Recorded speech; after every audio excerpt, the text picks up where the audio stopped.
Hello guys, अगर आपने भी OctaFX का आईबी अकाउंट बनाया है या फिर आपके पास पहले से OctaFX का आईबी अकाउंट बना हुआ है तो आपके लिए ये वीडियो काफ़ी हेल्पफुल होने वाली है। मैं यहाँ पे आपको बताऊंगा कि OctaFX के आईबी के अंडर में आपको कितना कमीशन दिया जाता है, पर लॉट पे आपको कितने डॉलर मिलने वाले हैं और ये कमीशन कब मिलेगा। साथ में मैं आपको ये भी बताऊंगा कि OctaFX के आईबी के अंडर में काम करना चाहिए या नहीं। जैसा कि आपको पता है कि OctaFX के अंदर में आईबी अकाउंट अप्लाई करने के लिए आपको 5 एक्टिव क्लाइंट की ज़रूरत पड़ती है। अब ये एक्टिव क्लाइंट क्या होते हैं मैं इसी वीडियो में क्लियर करने वाला हूँ। एक्टिव क्लाइंट का मतलब क्या है? एक्टिव क्लाइंट का मतलब ये है कि आपने जिसको भी ज्वाइन कराया है उसके ट्रेडिंग अकाउंट में या फिर OctaFX के वॉलेट में $100 होने चाहिए। $100 से कम का बैलेंस नहीं होना चाहिए। अगर आपके 5 एक्टिव क्लाइंट हैं जिनके पास $100 बैलेंस है या फिर उससे ज़्यादा बैलेंस है, कम नहीं होने चाहिए, तभी आपका आईबी के लिए अप्लाई होता है। एक्टिव क्लाइंट का मतलब तो आपने समझ लिया। जिस भी क्लाइंट को आपने ज्वाइन कराया है उसके अकाउंट में या फिर वॉलेट में $100 होने चाहिए, है ना। OctaFX पे उसने किसी भी तरह से डिपॉजिट किया हो, क्रिप्टो से डिपॉजिट किया हो, INR से किया हो, फ़ोन पे से किया हो, गूगल पे से किया हो, किसी भी तरह से उसने डिपॉजिट किया है, लेकिन उनके अकाउंट में 100 USD होने चाहिए, तभी वो क्लाइंट एक्टिव क्लाइंट माना जाएगा। अब सवाल ये आता है कि जो क्लाइंट एक्टिव नहीं है, मतलब कि जिस भी क्लाइंट को आपने ज्वाइन कराया है उसके पास 100 USD नहीं है लेकिन वो ट्रेड तो कर रहा है, तो वैसे केस में उस क्लाइंट का कमीशन आपको मिलेगा या नहीं? तो सीधा सा जवाब है कि उस क्लाइंट का भी कमीशन आपको मिलेगा। अब उस क्लाइंट पे कितने कमीशन मिलेंगे, लेकिन पहले मैं आपको बता दूं कि एक्टिव क्लाइंट के ऊपर आपको कितने कमीशन मिलते हैं। अब देखो गाइस, आपके पास 10 क्लाइंट हैं, ठीक है। 10 क्लाइंट में से आपके 5 क्लाइंट एक्टिव हैं और 5 क्लाइंट इनएक्टिव हैं। मतलब कि 5 क्लाइंट ऐसे हैं जिनके पास $100 से ज़्यादा बैलेंस है, $100 से कम नहीं होने चाहिए।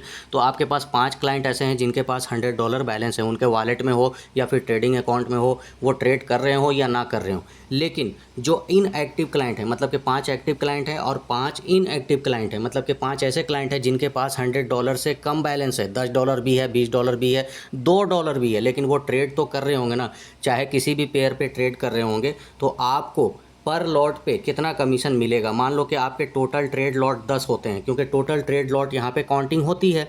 अब टोटल ट्रेड लॉट 10 हुए तो 10 लॉट पे आपको $30 का कमीशन मिल जाएगा, क्योंकि आपको एक लॉट पे यहाँ पे $3 मिल रहा है, ठीक है। तो जो इनएक्टिव क्लाइंट है ना, उनका भी पैसा आपको मिलने वाला है, लेकिन यहाँ पे कैलकुलेशन के टाइम में गेम होता है। मान लो कि आपके पास 10 एक्टिव क्लाइंट नहीं है, ठीक है, और आपके पास 4 एक्टिव क्लाइंट हैं। बाकी जो क्लाइंट है ना वो भी ट्रेड कर रहे हैं और एक्टिव क्लाइंट भी ट्रेड कर रहे हैं, सारे लोग ट्रेड कर रहे हैं, लेकिन आपके पास एक्टिव क्लाइंट कम है।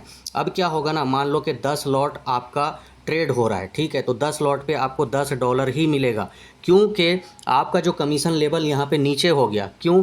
क्योंकि आपके पास 4 एक्टिव क्लाइंट हैं। अब मान लो कि आपके टोटल क्लाइंट ने मिलके 5 लॉट की ट्रेडिंग की है, ठीक है, तो 5 एक्टिव क्लाइंट हैं, पांचों के अकाउंट में $100 है, $100 से कम नहीं होने चाहिए। ऐसे केस में पर लॉट पे आपको $3 दिया जाएगा, क्योंकि आपके एक्टिव क्लाइंट 5 हैं। हो सकता है कि कुछ ऐसे क्लाइंट 0.01 के ट्रेड भी करेंगे, 0.1 के भी ट्रेड करेंगे और कुछ क्लाइंट 2 लॉट की भी ट्रेडिंग करेंगे। तो ऐसा नहीं होता है कि हर एक क्लाइंट एक एक लॉट की ट्रेडिंग करेगा तभी आपको कमीशन मिलेगा। जितने भी वो ट्रेड करेगा total trade lot size count होगा, और 5 क्लाइंट मिलके 5 लॉट की ट्रेडिंग करता है तो कल की डेट में आपको $15 मिलेगा। क्यों? क्योंकि आपके एक्टिव क्लाइंट 5 हैं। तो मैं इसी चीज को समझाना चाहता हूं कि आपके एक्टिव क्लाइंट 5 हैं तभी आपको पर लॉट पे $3 दिया जाएगा। अगर आपके एक्टिव क्लाइंट 5 नहीं है तो आपको $1 के हिसाब से कमीशन दिया जाएगा, चाहे कितने भी लॉट होते हैं। अब सवाल ये आता है कि आपके कुछ इनएक्टिव क्लाइंट भी हैं जो कि एक्टिव नहीं है। कहने का मतलब है वो ट्रेड कर रहे हैं, है ना,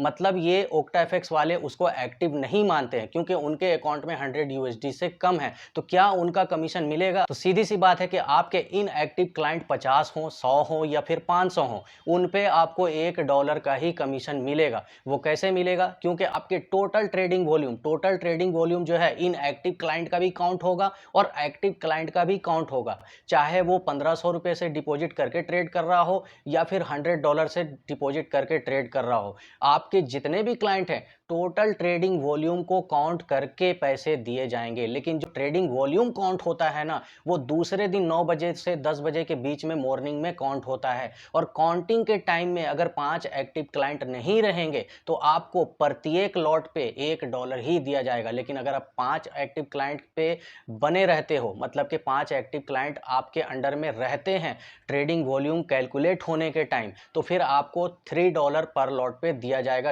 तो जैसा है गाइज मैंने वादा वादा किया था कि आपको मैं अपनी टोटल अर्निंग दिखाऊंगा ओक्टाफिक्स से। मैंने अभी तक टोटल आईबी कमीशन कितना अर्न किया है तो आप देख सकते हो यहाँ पे $9,767 शो हो रहे हैं।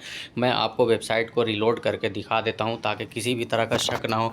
तो आप देख सकते हो यहाँ पे मेरा जो टोटल अर्निंग है $9,767 शो हो रहा है। और यहाँ पे एक दिक्कत ये है कि वेबसाइट पे आपको टोटल अर्निंग जो शो होती है उसको अपडेट होने में थोड़ा सा टाइम लगता है। अब सवाल ये आता है कि ये आईबी कमीशन आपको कितने देर में मिल जाता है। तो जैसा कि मैंने बताया कि आज की डेट में ट्रेड होते हैं तो आपको कल के मॉर्निंग में 9 बजे से 10 बजे के बीच में ये पैसा मिल जाता है। अब आप बहुत ज़्यादा डिपॉजिट किस मेथड से करते हो ये देख लेना, उसी मेथड से आपको विड्रॉ मिल जाएगा। ओक्टाफिक्स में ऐसा नहीं है कि आपके जो आईबी कमीशन है आप किसी भी मेथड से विड्रॉ कर लोगे, ऐसा नहीं है। आप जिस मेथड से ज़्यादातर डिपॉजिट करते हो ना, उसी मेथड से आपका आईबी कमीशन विड्रॉ हो जाएगा। और आईबी कमीशन कुछ अलग से नहीं आता है बल्कि आपके वॉलेट में ही आता है और आप वॉलेट से विड्रॉ कर सकते हो या फिर आप चाहो तो उससे ट्रेडिंग अकाउंट में लेके ट्रेड भी कर सकते हो। लेकिन विड्रॉ के लिए जैसा कि मैंने बताया, जिस मेथड से आप ज़्यादातर डिपॉजिट करते हो ना, उसी मेथड से आपका आईबी कमीशन विड्रॉ हो जाएगा। विड्रॉ में कोई परेशानी नहीं है। ऐसा नहीं है कि आईबी कमीशन विड्रॉ होने में टाइम ज़्यादा लगता है, ऐसा कुछ भी नहीं है। जैसे आप पहले से विड्रॉ करते हो ना, उसी तरह से आपका ये भी प्रोसेस हो जाएगा। मैंने कई वीडियो में लाइव विड्रॉ करके दिखाया भी है, आप वीडियो को देख सकते हैं। अगर आप ओक्टाफिक्स की वेबसाइट पे देखोगे तो ये लोग वादा करते हैं कि 5 एक्टिव क्लाइंट पे हम लोग आपको $3 देते हैं पर लॉट पे, ठीक है। लेकिन नेक्स्ट डे जब कमीशन कैलकुलेट करने का टाइम आता है ना, तो इस तरह से ये लोग कैलकुलेट करते हैं जैसा कि मैंने बताया। तो गाइज मेरे हिसाब से अगर देखोगे ओक्टाफिक्स का आईबी कमीशन कैलकुलेट करने का जो तरीका है ना, वो थोड़ा गलत लगा मुझे, ठीक है। तो ऐसा नहीं होना चाहिए। फाइनली गाइज ओक्टाफिक्स का आईबी अकाउंट बनाना चाहिए या नहीं, ओक्टाफिक्स के आईबी के अंडर में काम करना चाहिए या नहीं,